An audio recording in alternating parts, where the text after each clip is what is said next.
दाटे इथं ज्ञानेश्वर माऊलींच्या पारायणातून भक्तीचा मळा फुलला। अखंड नामस्मरणातून वारकरी परंपरेला बळ, काकड आरती, कीर्तन, हरिजागरातून आध्यात्मिक प्रबोधन। चंदगड तालुक्यातील दाटे येथे ग्रंथराज ज्ञानेश्वरी माऊलीच्या पारायणानिमित्त दिनांक 26 डिसेंबर 2025 ते 1 जानेवारी 2026 या कालावधीत अखंड भक्ती, श्रद्धा आणि समाज प्रबोधनाचा सुरेख संगम अनुभवायला मिळाला। या कालावधीत काकड आरती, ज्ञानेश्वरी पारायण, दुपारची संगीत भजने, हरिपाठ, प्रवचन, कीर्तन तसेच रात्रीचा हरिजागर अशा उपक्रमामुळे संपूर्ण परिसर भक्तिमय वातावरणाने भारावून गेला। या आध्यात्मिक सोहळ्याचे नियोजन डॉक्टर विश्वनाथ पाटील आणि पारायण मंडळाच्या पदाधिकाऱ्यांनी अत्यंत शिस्तबद्ध पद्धतीने केले। अखंड नामस्मरणातून वारकरी संप्रदायाची परंपरा नव्या पिढीपर्यंत पोहोचविण्याचा प्रयत्न यशस्वी ठरला।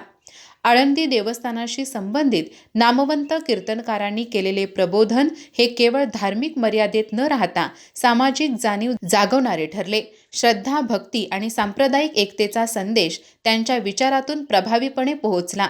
या सोहळ्यात कोणेवाडी, दाटे, करंजगाव, शिरगाव, बेळेभाट, तावरेवाडी व जट्टेवाडी या गावांनी एकत्र येत प्रसाद निर्मिती व वाटपाची जबाबदारी शिस्तबद्धरित्या पार पाडली।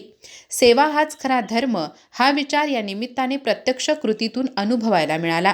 विशेष बाब म्हणजे र.भा. माडकोळकर महाविद्यालयाच्या वतीने आयोजित शिबिरातील विद्यार्थी व गुरुजींनी स्वच्छता, प्रसाद वाटप आणि सेवा कार्यात उत्स्फूर्त सहभाग घेत सामाजिक जबाबदारीचे भान जपले। दीप उत्सवाच्या निमित्ताने सामाजिक, शैक्षणिक, राजकीय व आध्यात्मिक क्षेत्रातील अनेक मान्यवरांनी उपस्थित राहून माऊलीच्या सोहळ्याचा आनंद लुटला।